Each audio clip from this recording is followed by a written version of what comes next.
I keep getting interrupted by my son. So here we are again. I don't have anything fucking important to say. I never do, really. It's just for myself, I guess. Um, so I'm going to start at the age of like, God, let's go preteen, prepubescent, maybe 11 or 12 years old, 13, 14. I can't remember those years. So let's do 16. I was baptized when I was 15 or 16. I don't recall.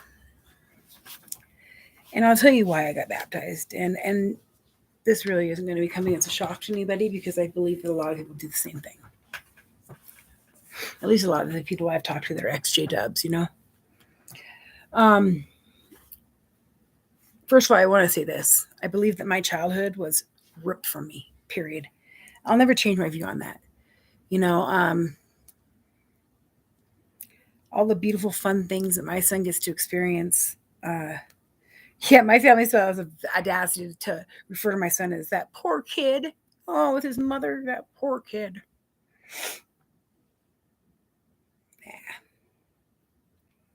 Anyhow, okay, let's say like 16. So I got baptized for one reason and one reason only. I don't even know my baptism date. Oh my God, my parents would kill me. My son is home. Why don't you come in here, Graydon, instead of sulking around and being sneaky like an FBI agent? Anyway, I was baptized at the age of 15 or 16 for one reason. Verbally, my parents told me, and I am not shitting you right now, that if I were to get baptized, that my curfew would be raised till midnight. Anything that they said after that, those few words, I didn't hear because I just wanted my curfew raised to midnight. So I got that book and I memorized the 80 questions. I just recited them and recited them and recited them until I had memorized everything they were going to ask me, and I memorized my answer. Went before them, gave a nonchalant fucking answer to the 80 questions they asked me, got approved to be baptized, and that was it. Bada boom, bada bang, bada bang.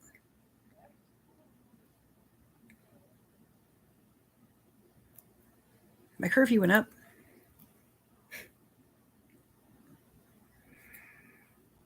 It is my firm belief that no child should ever be allowed to get baptized into any religion or anything else um, if they are not yet old enough to vote or buy themselves an alcoholic beverage.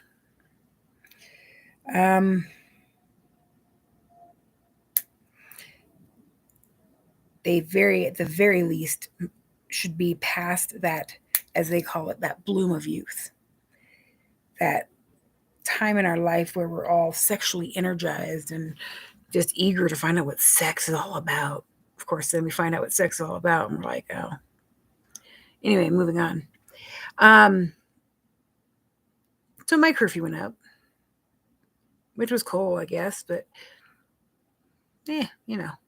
And people got off my back a little bit. Like, I feel like the elders in the hall weren't staring at me as much, but they also were asking more of me. So when you hear people, testify or say that they were required to be little snitches and little spies, as hard as that may be to believe, it's absolutely true. Absolutely true. Um, this last time I was disfellowshipped, before I was disfellowshipped, I was working at a 7-Eleven in the town I was living in. And one of the brothers in the hall was coming in there very frequently and buying a pack of cigarettes. And because I was raised in this, you better tell on everybody, tell on your brother or you're as guilty as him kind of bullshit, I immediately went to the elders and I told them, brother so-and-so is in the 7-Eleven buying cigarettes.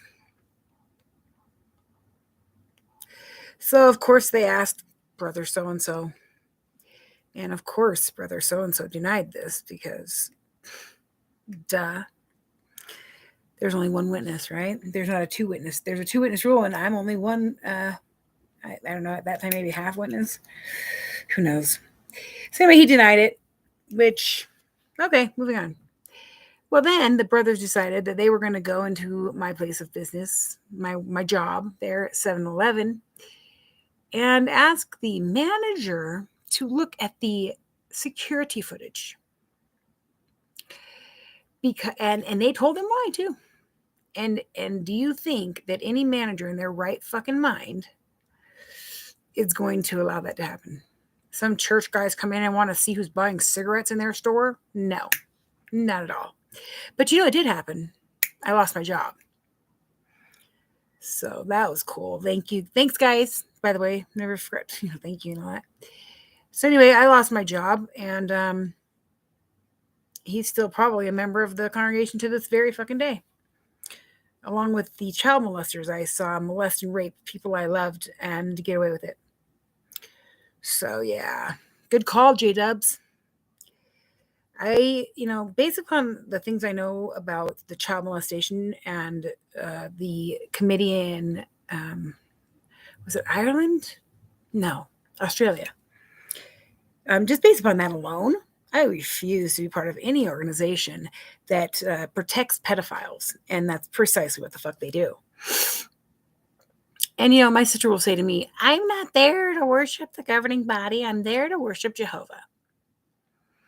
Okay, well, that's cool and all. But see, I still worship Jehovah, and I praise my Jehovah God, and I do it every single day and every single night. But I do not have to go to their churches, kingdom halls. I don't have to go there to prove it to anybody, because my relationship with my Creator is my business. I do not have to confess to a group of 4 perverted ass fucking men my sins. I only have to do that to my God. So, and my Savior, my Creator. And that's what I do it too. So if you aren't there to worry about mankind and the governing body, and you're there to worship God and not men, then why are you letting them tell you what to do?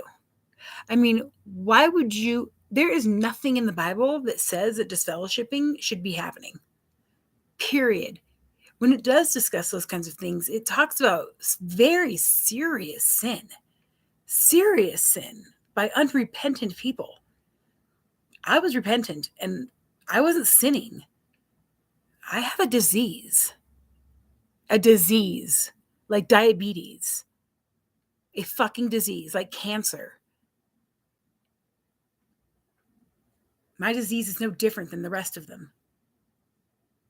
But yet, because you guys are uneducated and saw me as a moral failure, I was shunned.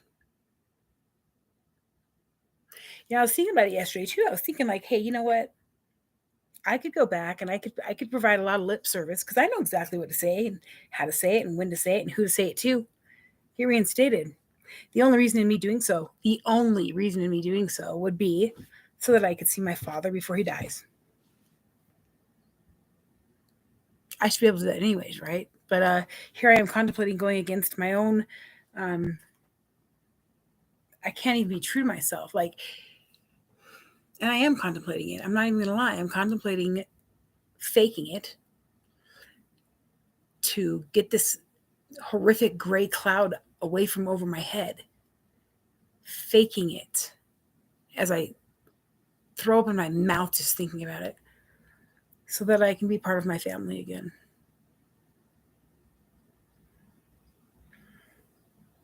I'm still contemplating it. Because at that point, I would just fade away and they could still speak to me, Because if you don't get disfellowshipped and you just stop doing their shit, your family can still speak to you. Huh. So maybe that's what I'll do. Huh.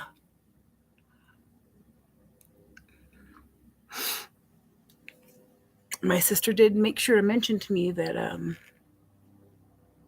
they're doing in-person meetings now again.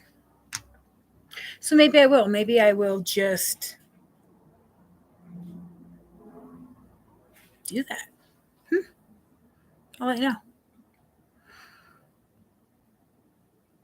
Greg?